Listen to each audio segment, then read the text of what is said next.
नमस्कार दोस्तों, मैं सोनू शर्मा। आज का वीडियो हम सबके पूजनीय श्री हनुमान जी पर। श्री हनुमान जी एकमात्र ऐसे देवता हैं जिनकी आलोचना नहीं होती, उन्हें कोई दोष नहीं दिया जाता।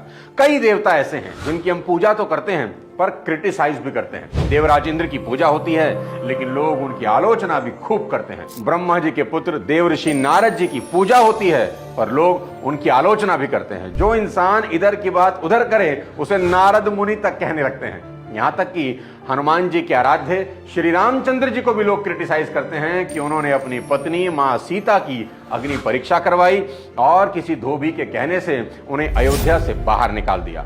इस हिंदुस्तान में लोग भगवान कृष्ण की आलोचना भी करते हैं कि वो छलियां हैं, चोरी करते हैं। उन्होंने महाभारत के युद्ध में कई बार अधर्म से युद्ध किया, लेकिन हनुमान जी एकमात्र ऐसे देवता हैं जिनका एक भी आलोचक आपको पूरे संसार में ढूंढने से नहीं मिलेगा। आपको उनकी एक भी कमी नहीं मिलेगी। इस चिरंजीवी देवता की यह उपलब्धि उन्हें कलयुग का सबसे लोकप्रिय देवता सिद्ध करने के लिए पर्याप्त है। उनके लिए एक ही बात कह सकते हैं कि नहीं लगा सकता इनके कद का कोई अंदाजा, एक आसमान है फिर भी सर झुकाकर खड़ा है। इस वीडियो में श्री हनुमान जी के जीवन से ऐसी 3 बातें सीखेंगे जिनको अपनी लाइफ में अप्लाई करके आप बेहद कामयाब और पूजनीय बन सकते हैं। इसलिए इस वीडियो को लास्ट तक देखिए, न जाने कौन सी बात आपकी जिंदगी बदल दे। पहली सीख, अगर जीवन में कामयाब होना है तो जिम्मेदार बनो। आपको आगे बढ़कर जिम्मेदारी उठानी होगी। You should take responsibility. और याद रखना कि जिम्मेदारी कभी दी नहीं जाती, खुद आगे से बढ़कर ली जाती है। जब राम रावण युद्ध में लक्ष्मण मूर्छित हुए तो राम विलाप करते हुए कहते हैं, हे लक्ष्मण, मैं अयोध्या जाकर क्या मुंह दिखाऊंगा कि अपनी पत्नी को पाने के चक्कर में अपने भाई को खो दिया।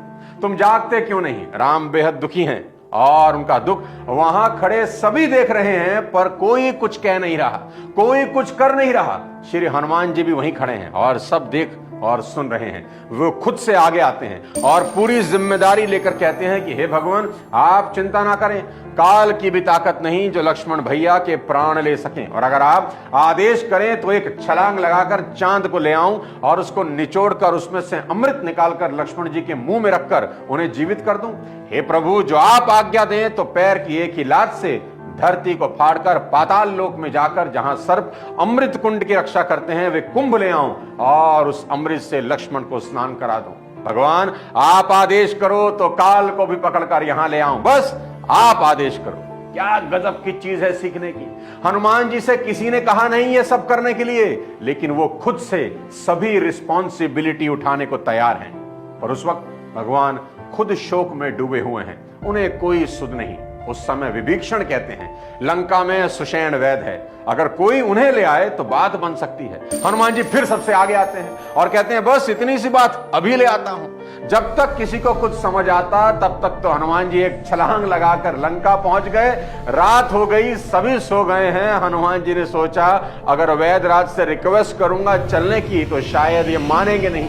हनुमान जी बेहद चतुर हैं, होशियार भी हैं। उन्होंने वैद सुषेण का घर जड़ समेत उखाड़कर वहां रख दिया जहां लक्ष्मण जी मूर्छित हैं। हनुमान जी ने कहा, वैदराज, इनकी दवा कीजिए। सुषेण लक्ष्मण की नब्ज देखते हैं तो कहते हैं करीब करीब असंभव है। हनुमान जी फिर से आगे आते हैं, रिस्पॉन्सिबिलिटी लेते हैं और कहते हैं, आप बताइए तो सही क्या करना होगा।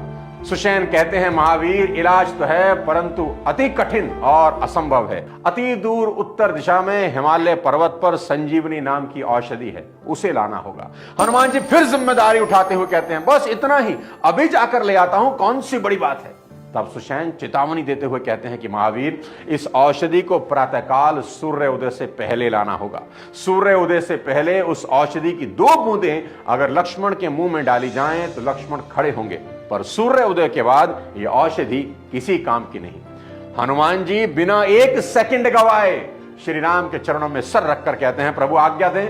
यहाँ राम बहुत दयनीय भाव से हनुमान से पूछते हैं, पवन पुत्र, सूर्य उदय होने से पहले क्या तुम आ पाओगे?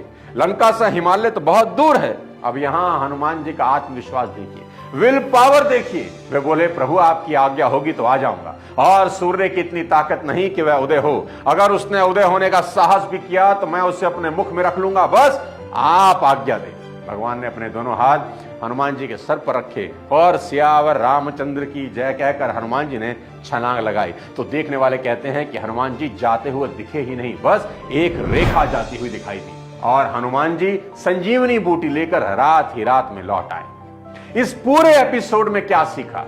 रिस्पॉन्सिबिलिटी लेना, हर काम में आगे बढ़कर कहना कि मैं करूंगा, चाहे काम कितना ही मुश्किल क्यों ना हो। और याद रखना, रिस्पॉन्सिबिलिटी कभी नहीं दी जाती, बस ली जाती है। सिर्फ यही एक सूत्र पूरी जिंदगी बदलने के लिए काफी।